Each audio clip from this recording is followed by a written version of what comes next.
Wellness tips sa Health Check Plus. Katawan, kagandahan, kagalingan, ating alagaan. Dito lang yan sa Wellness tips sa Health Check Plus. Nagbabalik ang Health Check Plus, ang programang pinagkakatiwalaan ng mga eksperto.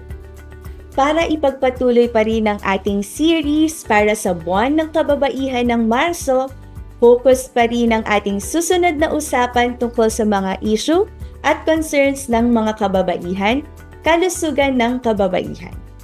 Ang ating guest expert po ngayon ay isang proud mother of 3.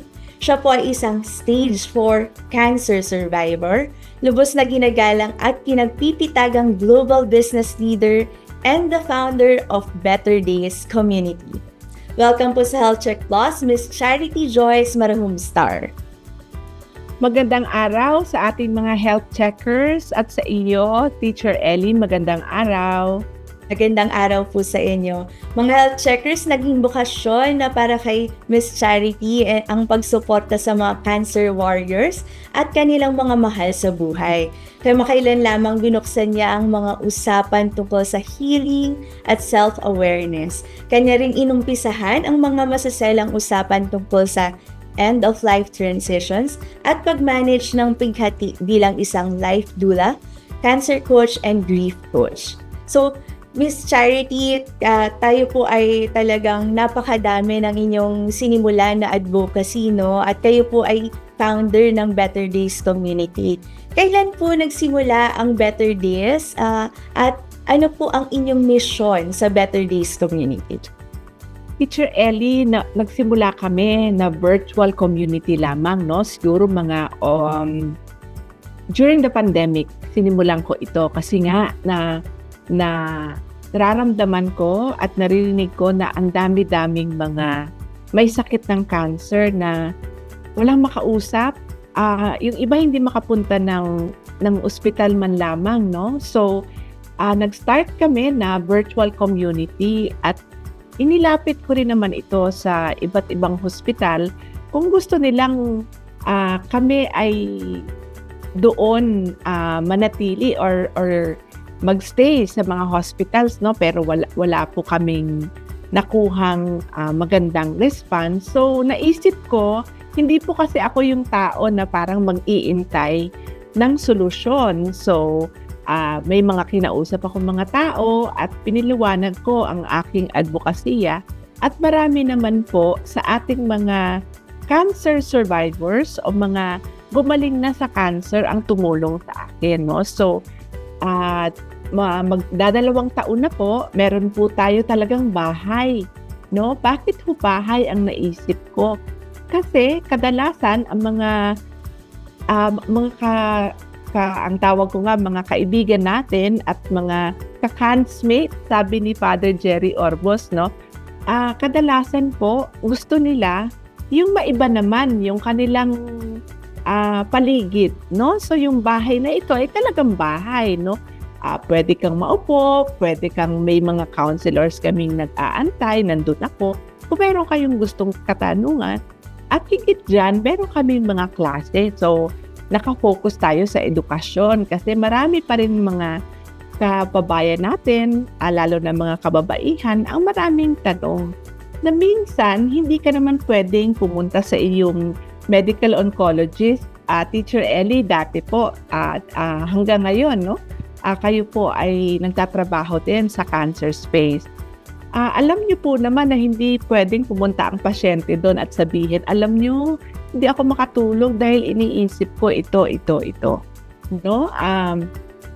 So yan po ang advokasya ko. Kasi nung ako po ay nagpapagamot, nabanggit niyo kanina, na ako'y stage 4 cancer survivor, ang aking pong cancer ay kalat agad, no? Nasa aking mga buto nung ako po ay na-diagnose. So, nakita ko na merong aspeto na parang napapabayaan. Ang aspeto ng pag-iisip, yung ating iba pang aspeto sa magandang pangangatawan, at yung ating emosyonal na pangangailangan. Teacher Ellie, alam ko may mga experiences ka dyan, no? na hindi madalas natutugunan. So sabi ko, dapat ang cancer, ang paggamot ay hindi lamang nakatuon doon sa sakit, kundi doon mismo sa tao na dumadaan sa cancer, no? So, sabi nga nila, ang cancer ay sakit ng katawan. Pero sa akin pong experience, ito po ay sakit din sa pag-iisip. Kasi talagang bagabag ka, magagaling ba ako? Magkakaroon ba ako ng sapat na pera para pagpagamutin to? And lalo na ang ating mga cancer warriors na mga babae, hindi po tumitigil yung ating mga responsibilidad na nanay ka, nagpapagamot ka, nag-aalaga ka ng anak. Sa akin po, patuloy ako ng trabaho, no? So, sa amin, sa Better Days, yun ang gusto naming mapaabot lalo na sa ating mga health checkers ngayon. Hindi sapat na kayo ay nagpapagamot o nagki-chemotherapy. Kailangan yung ating isip maibsan yung mga naiisip natin na nakakabigat. Tapos yung ating emosyonal na pinagdadaanan, kailangan pagtuunan ng pansin. At maraming aspeto din sa ating pangatawan ang kailangan magawa natin para matulungan ang katawan natin na gumaling sa cancer. Pagkain ng tama, paggalaw, di ba? Ito po yung mga tinuturo namin sa Better Days. At hindi lamang po ito talagang may mga klase kami almost 3 times a week, and on weekends po may marami tayong aktibidades sa Better Days Wellbeing. Alam niyo po, Miss Charity, talagang nakakahanga, no? Kahanga-hanga po ang inyong napagdaanan, no? At talagang ngayon nakakatulong tayo sa ating mga cancer warriors, mga ka-cansmate. Yes. Oo po. Better Days community. Ako po ay curious, Miss Charity, pag ako po ay isang babae or isang cancer warrior din, no, na gusto na mapabilang sa inyong Better Days community, at paano po ako mag-a-approach sa inyo? Pwede po bang walk-in dyan sa inyong bahay? Opo, pwedeng walk-in. Kaya po kami ay bukas araw-araw. Meron po din kaming ang kadalasan po, yung aming mga miyembro ay sinusundan kami sa Facebook at sa Instagram. Ang aming pong Facebook and Instagram is Better Days Wellbeing Center.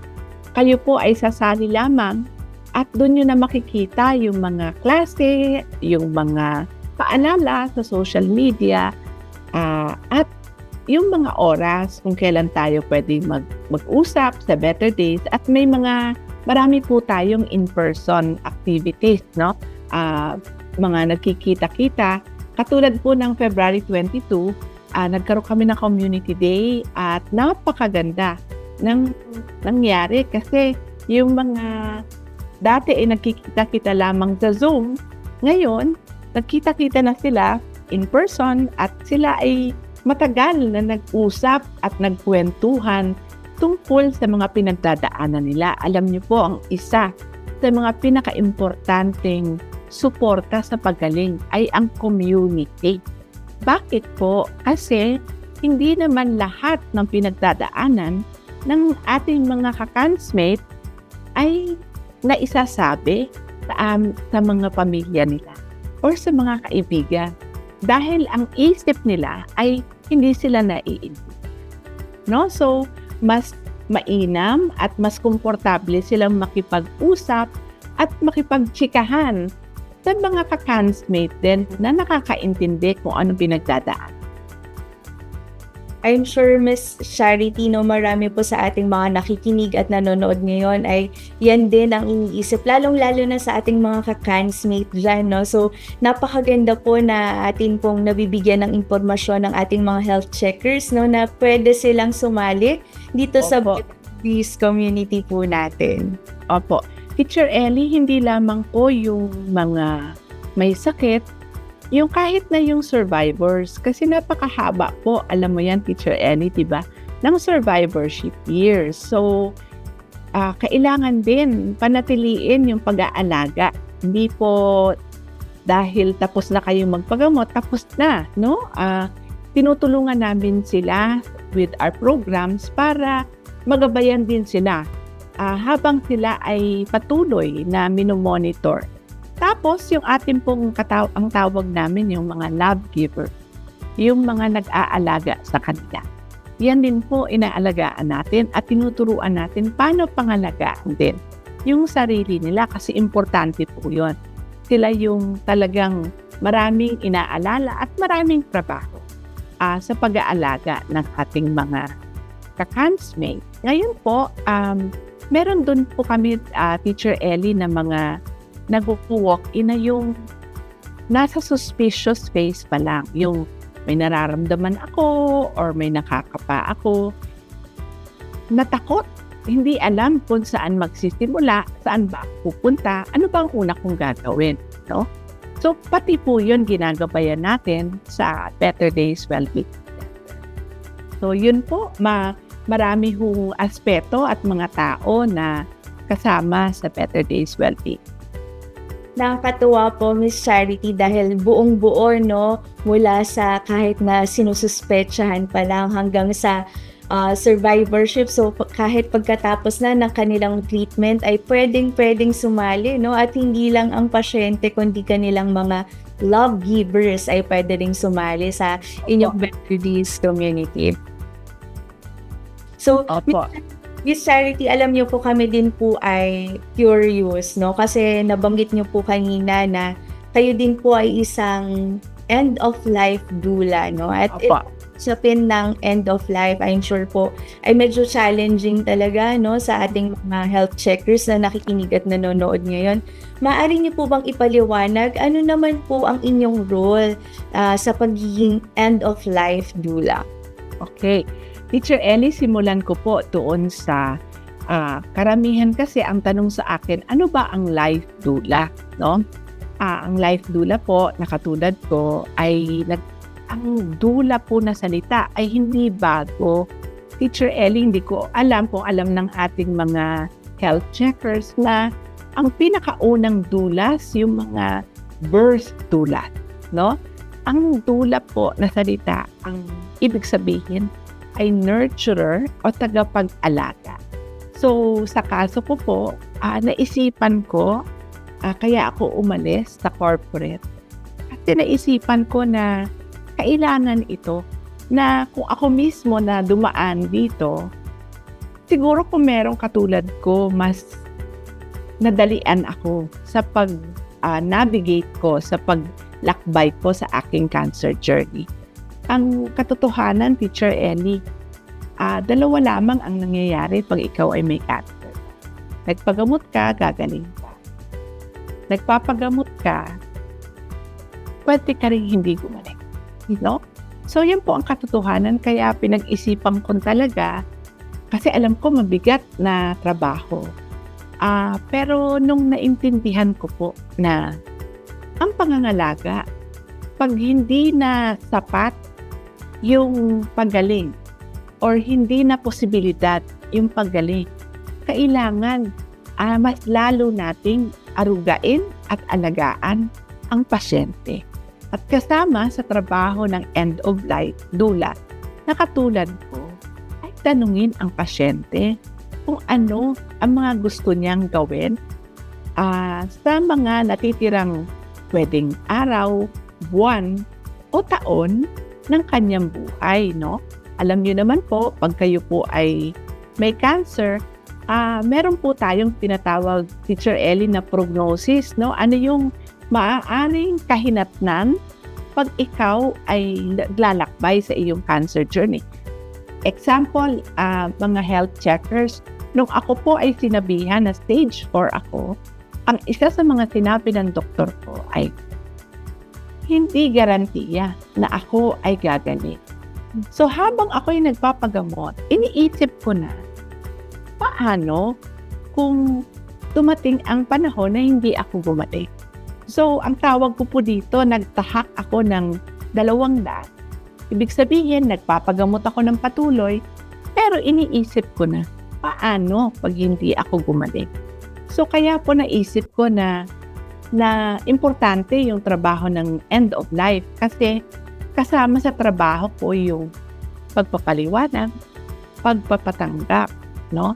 Hindi madali, ang dami naming mga pasyente na kinausap na ng doktor, kinausap ko na rin, hindi pwedeng maintindihan at matanggap ng isang tao na mamamatay siya, no? So, kailangan gabayan at antayin na maging handa ang taong yon na okay, posible na hanggang 4 na buwan lang ako. Pero wala naman talagang maaaring makapagsabi, di ba Teacher Ellie, kung hanggang kailan na lang. So, ano ba ang natitirang gawin? Kailangan i-prepare, no? Magprepara tayo at isa sa mga pinakaunang ginagawa ko ay usapin tungkol sa, Teacher Ellie, tulungan mo ako dito sa Tagalog, Advanced Care Directives, no? Ang ibig sabihin po nun, ito po ang mga medical na desisyon na gusto nyong mangyari sa panahon na hindi na kayo pwede mag-decide. No? Ang ano ba, Teacher Ellie, ang pinaka-common na decision point? Ako ba, pag may nangyari sa akin, gusto ko ba na i-intubate pa ako? No? Or pagka sa aking end of life, gusto ko pa bang i-resuscitate ako? Yun yung mga mabigat na usapin, pero marami pa rin maliliit na desisyon. Katulad ng, gusto mo ba manatili sa ospital o sa bahay? No? Ang tawag dito natin ay home hospice setting. Sa akin po, kasama yan sa paggagabay. Ano ang kagandahan pag home hospice setting? Paano mo ba gustong mamaalam? Kasama po, Teacher Ellie, sa trabaho ko, yung ipaalala sa kanila na mas magandang mamaalam sa mga mahal nila sa buhay at kaibigan na masaya, no? Ang tawag namin po dito ay life celebration. Para naman talagang makapag-usap kayo ng mga taong gusto mong pagpaalaman at sila rin sabihin sa iyo kung ano ang mensahe nila habang ikaw ay buhay pa, no? So, kadalasan ng aming life celebration ay talagang celebration, parang party. Sasabihin siguro ng ating mga ka-health checkers, ano ba ito? Kamatayan ang pinag-uusapan, pero bakit sinasabi ni Charity na magpasaya tayo, mag-celebrate tayo? Kasi po ang kamatayan, kung tayo ay naniniwala na itong buhay natin dito ay merong pakasunod, no? Dapat po siguro tayo ay mag-celebrate. At ito pong usapin na to ay isang parang separate topic altogether kasi isa rin po sa advokasya ay talagang paghandahin, paghandaan para ang kamatayan natin ay gentle, no? Hindi yung lahat stress, pati yung pasyente. Kasi po, yung kamatayan, Teacher N, parte ng buhay natin. Hindi natin napipili kung kailan. Kaya madalas sa kwentuhan namin ng ating mga members sa Better Days, na-appreciate nila na ang cancer kasama doon yung regalo ng paghahanda. No? Kasi iba't ibang ways, Teacher Ellie, pag namamatay. Merong biglaan, meron.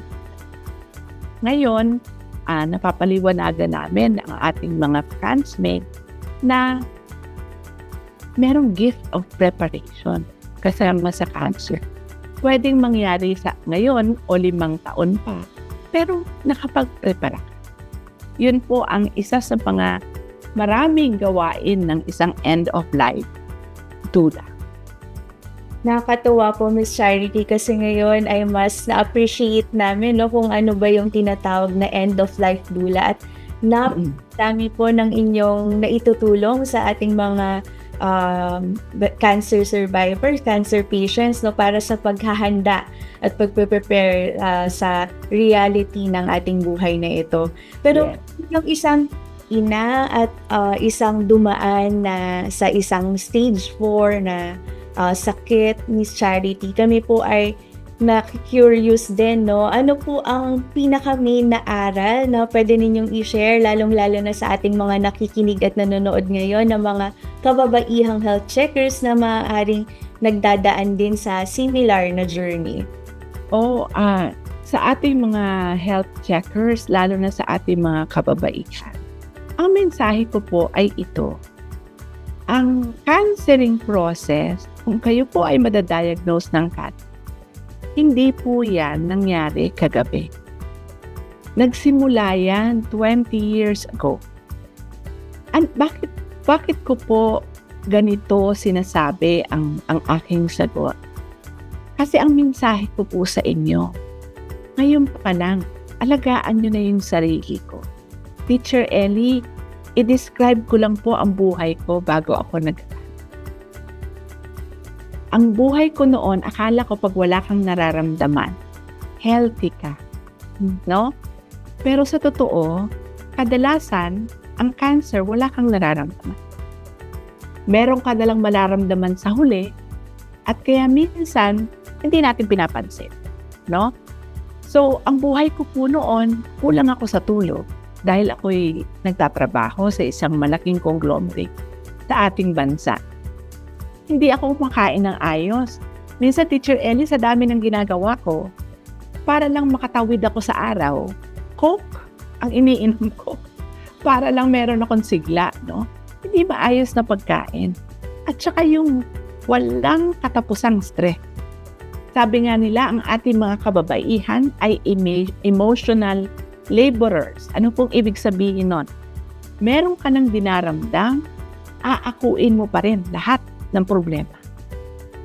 Iyon po ang isa nating bantayan. Kasi Teacher Ellie, 5 hanggang 10% ng mga cancer cases sa buong mundo ay ang cause ay family or hereditary. 90% po, napakalaking parte ay yung environment natin at lifestyle. So, ang mensahe ko po, pangalagaan nyo ang sarili mo. Kahit kayo ay 20 years old, health checkers, kumain ng mabuti, matulog ng maaga, importante yon. Ako po ay may edad na, so ngayon ko po nare-realize kung gaano ka-importante ang 6 to 7 hours of sleep. Minimum po yun, 8 hours recommended. At yung pag-alaga sa sarili. Mga kababaihan, panahon ng ngayong buwan na to tayo ay pinahahalagahan ng buong mundo. Matutunan po natin na alagaan ang ating sarili din, no? Sabi nga nila, yung pagmamahal ay hindi kasali ka. Kung ano yung pagmamahal na binibigay mo sa mga pamilya mo, sa mga kaibigan mo, ibigay mo sa sarili mo. No? At pangalawa, tayo po ay parating magpa-check up. No? Kaya nga maganda itong programa natin, Health Check. Maraming pwedeng gawin. Yung pagkakapa ng suso. At pagka kayo po ay may naramdaman na, magpakita na po tayo sa doktor. Ibig sabihin po nito, kailangan hindi natin gamutin yung sarili natin, no? Alam ko, uso na yung AI at maraming pwedeng tanungin, pero doktor pa rin po ang pupuntahan natin. At sasabihin ko na rin sa ating mga health checkers, pwede nga po tayong pumunta sa ating mga barangay, health offices, kasi marami na po silang pwedeng igabay sa atin. O eto po, shortcut. Kung meron kayong nararamdaman na parang hindi maganda, i-message niyo po kami sa Better Day. Meron po kaming tinatawag na patient navigator. Ibig sabihin po nito, ginagabayan ang mga bagong, parang may hinala pa lang na sila may sakit at yung mga pasyente, kung ano ang mga sunod-sunod na gagawin para sila ay matingnan. No? So, ang pinaka-importante pa rin po, kahit parati nyo nang naririnig ito, ay maagapan ang ating sakit. no? At huwag kalimutan na huwag ipagpabukas lahat, no? Bukas na, pag wala na akong meeting, hindi po nauubos ang problema ng buhay. Unahin niyo po. Ito ang mensahe ko sa mga kababaihan ngayon. Unahin niyo ang sarili niyo kasi hindi natin maaalagaan ang mga mahal natin sa buhay kung ihuhuli natin ang sarili. Napakagandang reminder po niyan para sa ating mga kababaihang health checker, Miss Charity. So, napakabilis po ng ating oras, pero Miss Charity, baka po gusto ninyong i-invite ang ating mga health checkers para makabilang po sila sa ating Better Days community. Yan po, health checkers, hindi lamang po para sa mga cancer ang ating Better Days Wellbeing. Pwede rin po kayong sumali as a volunteer. Marami tayong volunteers, no? Kahit mga doktor, marami tayong volunteer doctors. Kasama na doon yung previous guest mo, si Dr. Muni Kondo. Matagal ko na po siyang kasangga, no, sa pag-alaga ng ating mga cancer patient. Sundan niyo lang po kami sa Facebook, Better Days Wellbeing, or sa Instagram, or ako naman po, pwede niyo mahanap pareho sa Facebook at sa Instagram, lifedoula.ph. At sa Better Days po, ang pinangangalagaan natin ay yung buong katauhan ng pasyente. Hindi lamang yung tumor or kung ano man yung sakit nila. Yung buong tao ang inaalagaan natin dahil mahalaga na hanggang sa dulo magabayan at maaruga ang mga taong dumadaan sa cancer, pati ang kanilang mga mahal sa buhay, Teacher Ed. Maraming salamat po, Miss Charity Joyce Marohomestar. So, salamat po sa papaunlak ninyo sa amin dito sa Health Check Plus. Nako, maraming salamat, Teacher Ellie, kasi patuloy kaming hindi lamang nagsisilbi sa ating mga members, kundi patuloy kaming nagre-reach out sa mga tao na matulungan or maibsan or magabayan kahit pa lang sa umpisa kasi padami. Yan po ang nakakalungkot, Teacher Ellie, no? Ang mga taong nadadiagnose ng cancer at pabata.